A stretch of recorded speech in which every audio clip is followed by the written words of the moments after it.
In the last class, we have completed exercise 2.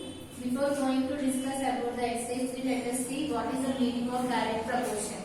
Now, if you see in your textbook, page number 116, you have about the direct proportion, and we have already discussed about the unitary method by discussing about the problem. So see here what is the meaning of direct proportion. The next one, which is direct proportion.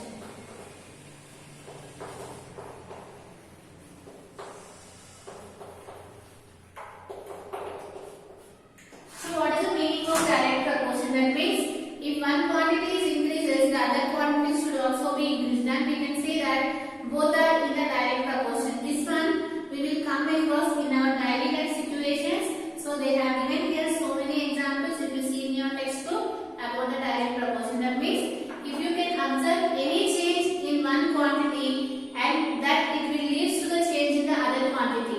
So if you can observe that one, so we can say that those two quantities are in the direct proportion. That means either it may increase or it may decrease. So let us see here an example so that we will come to know what is the meaning of direct proportion. Suppose here you can observe here if the distance traveled is increases. That means suppose if you want to travel some distance and if the distance traveled is increases, this indicates that increases, and if the distance traveled is increases, then you can observe here the time is also increases, right? Suppose if the distance traveled is decreases, that means the distance traveled by you is decreases, then you can observe here the time is also decreases, right? That means if you go so far, so much of distance, then you can observe here the time is also taking that much of time, right? So if time increases, the distance also increases. If the distance decreases, then we can see that the time is also decreases.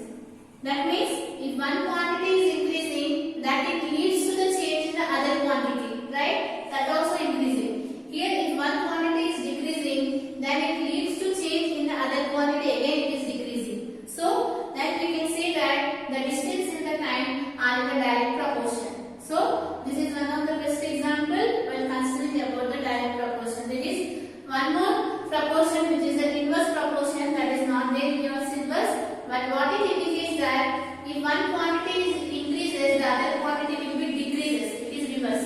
In this case, if this is increases, that is also increases, and if it is decreases, and this is also decreases. So we can say that this is nothing but a direct proportion. So if you see in your textbook, they have given here the definition. There are various situations in day-to-day life when a change in one quantity leads to the change in the other quantity. The same thing I have explained here. That means if you can observe the change in one quantity, it leads to the change in the other quantity, but it should be increases. Suppose if it is decreases, it should be decreases. Then we can say that those are in direct proportion. Here they have given here one more example.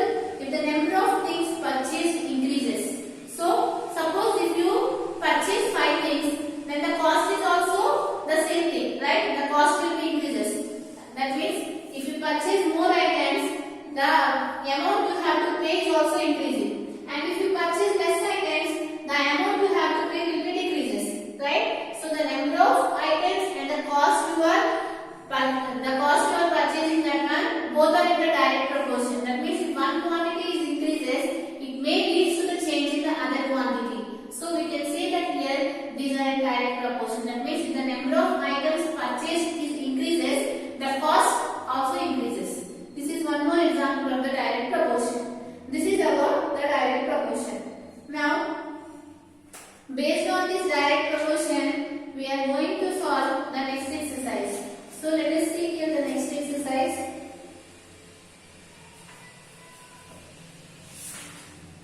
Exercise 3.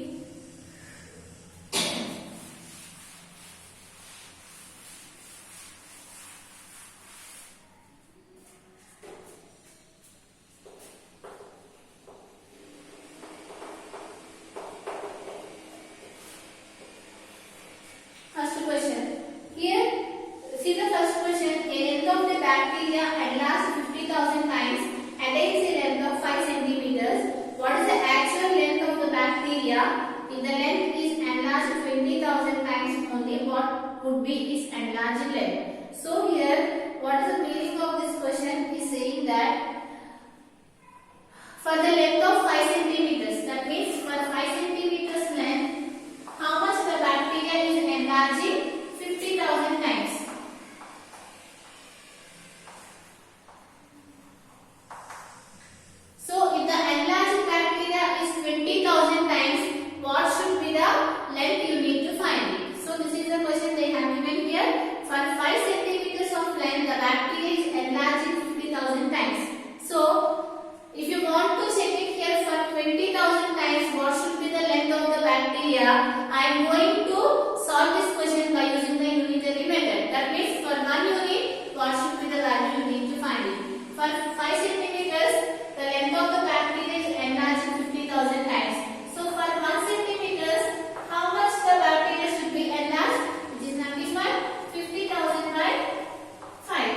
But for 20,000 times, what should be the length? Yes, it should be 2 centimeters.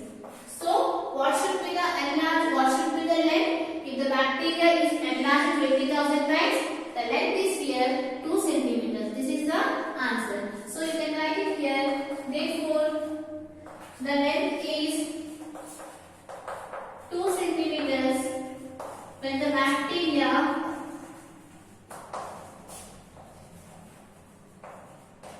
is enlarged 20,000 times. Okay, very simple question. Here what is said here?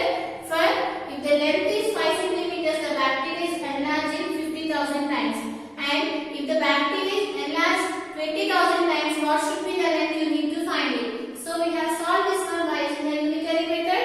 So for 1 centimeters, it is 10,000 times enlarging. For 20,000 times, how should be? It should be 2 centimeters, right? Now, let us move to the second question.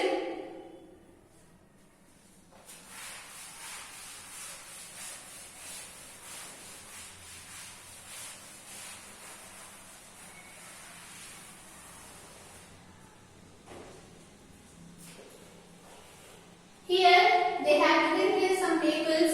You need to tell it here whether observe the following tables and find if x is direct proportional to y or not. So, what is the meaning of direct proportional? Just now I have explained. In one quantity, if there is a change in one quantity, it may lead to the change in the other quantity. That means, if one quantity is increases, the other should be increases. If one quantity is decreases, the other should be decreases. Then we can say that both are in direct proportion. Now let us see here the first table. The remaining two you can solve it. So let us see the second one, the first table.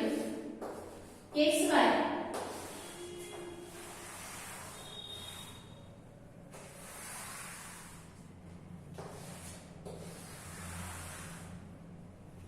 So 20, 40.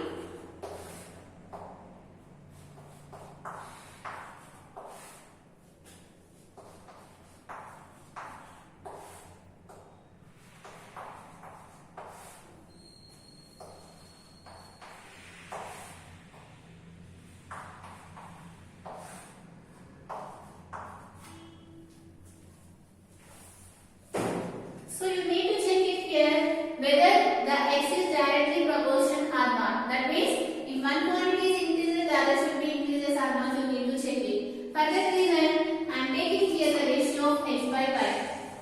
If the x by y ratio remains the constant throughout the process, then we can say that x is directly proportional to y. So let us find it here. 20 by 40. I am taking here all the x by y ratios. In this case, 17 by 34, here 14 by 28, and here 11 by 22, and here 8 by 16, and then 5 by 10, and then 2 by 4. You can observe here, in all these cases, the x by y value remains the same, right? Here 20 ones, 22s, 17 ones, 17 twos, 14 ones, 14 twos, 11 ones, 11 twos, 8 ones, 8 twos, 5 twos are 10, 2 twos are 4. So in all these cases you can observe here the x by y value remains the same, which is equal to 1 by 2. So we can say that here x is directly proportional to y. So here in all these cases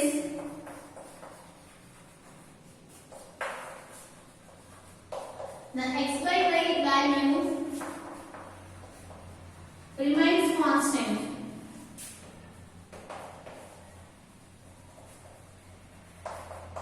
Right? So in all these cases you can observe here, if you take the ratio of x by y, all these values remains the constant. So we can say that x is directly proportional to y.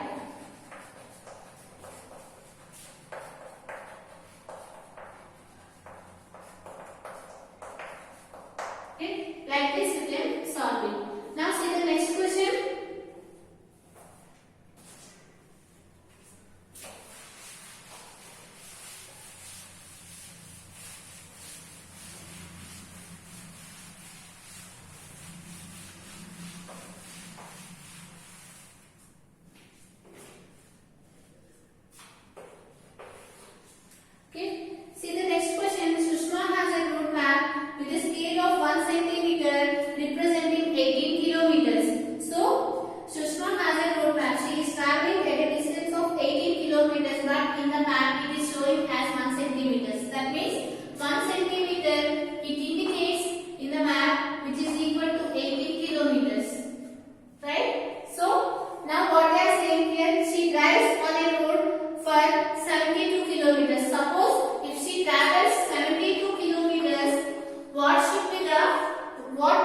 is equal to 72 into 1, which gives you 72. So, what is the x value? 72 by 8. 18 fools is 72. So, what is the x value? Which is 4, which is nothing but 4 centimeters.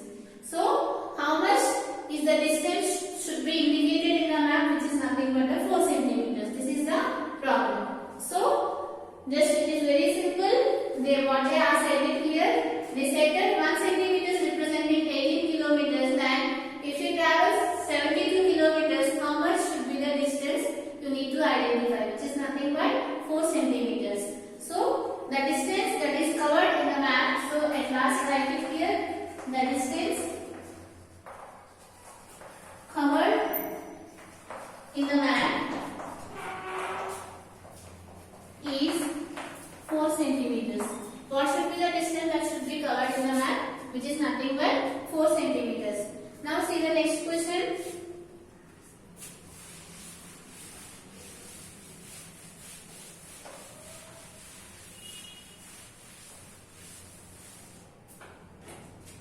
Fourth question.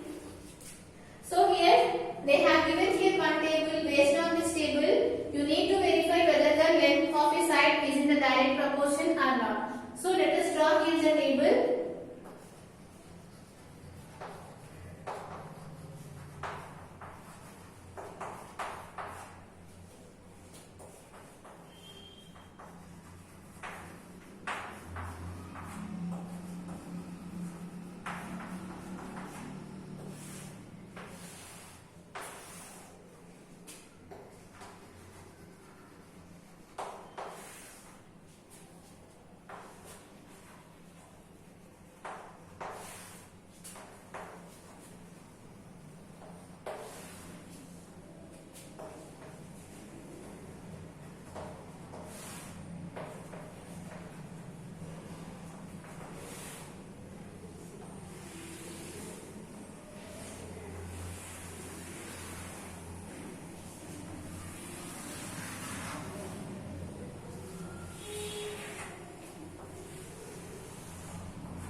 So here this is the table given here. What is the question they have asked here? Find whether the length of the side is in the direct proportional to the perimeter, or find the length of the side is directly proportional to the area of the square. So here you need to verify here whether this length is directly proportional to B, or whether this length is directly proportional to A or not. So this is what we need to verify. Here, based on your choice, take the values. Here, the length of the side. I am taking here the length of the side as 2, 3, 4, 5 and 6. If I am taking here the length of the square as 2, what should be the perimeter? You know that the perimeter of the square is nothing but 4 into side. So 4 into, here what is the side value, which is nothing but 2. So 4 into 2, which gives you 8. Similarly, in this case, 4 into 3, which is 12. And here 4 into 4, which is 16. And here 4 into 5, 20. And here 4 into 6, which is nothing but 24. So we have calculated here the perimeter of the square. So next finding here the area. If the length is 2, what should be the area? You know that what is the area of the square? It is nothing but side square. So do the 2 square. What is the value of 2 square? Which is 4. In this case 3 square, which is 9. And in this case 4 square, which is 16. And here 5 square, which is 25. And 6 square, which is nothing but 36. So we have filled up this table by your choice, by taking the length of the side as 2, 3, 4, 5, 6. Now you need to check it here. What is the first question they asked here? You need to verify whether the length of the side is directly proportional to P or not. For that reason, you need to take the ratio of L by P. So consider here the value of L by P. So what is the value of L by P, which is nothing but 2 by 8. And in this case 3 by 12. And after that 4 by 16. And the next one 5 by 20. And the next one 6 by 24. Right? Now you need to check it here whether all the values are constant or not. So if you can observe here, 2 ones, 2 fours, 3 ones, 3 fours, 4 ones, 4 fours, In all these cases, you can observe here the L by P value remains the same, which is equal to 1 by 4. So we can say that here L is directly proportional to P. So what you can write it here? L is directly proportional to P. Right? Here what is the meaning of L, which is nothing but length of the side, and what is the meaning of P, which is nothing but the perimeter. This is the first question they have asked. Now you need to check it here whether the length of the side is directly proportional to A or not. For that reason, you need to take the ratio of L by A. So let us see that one.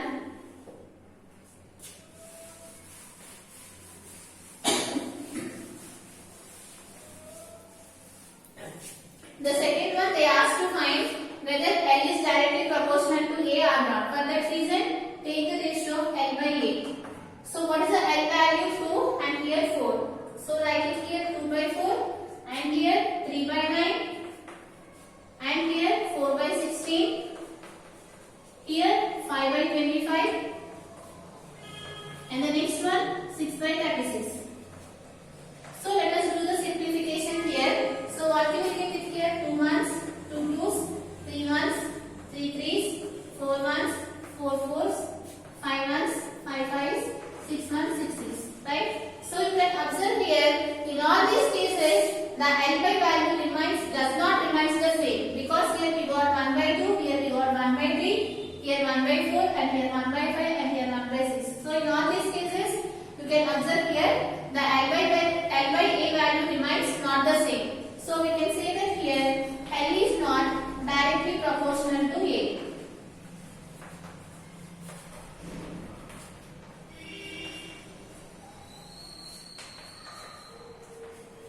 So how do you check the direct proportionality? Just you need to take the ratio. In all the cases, if the ratio remains the same, we can say that it is directly proportional. And if in all the cases the ratio will not remain the same, then we can say that it is not directly proportional. Here in all these cases, the L by A value does not remain the same. So we can say that L is not directly proportional to A. From this exercise is completed, and in the next session we are going to start the next exercise.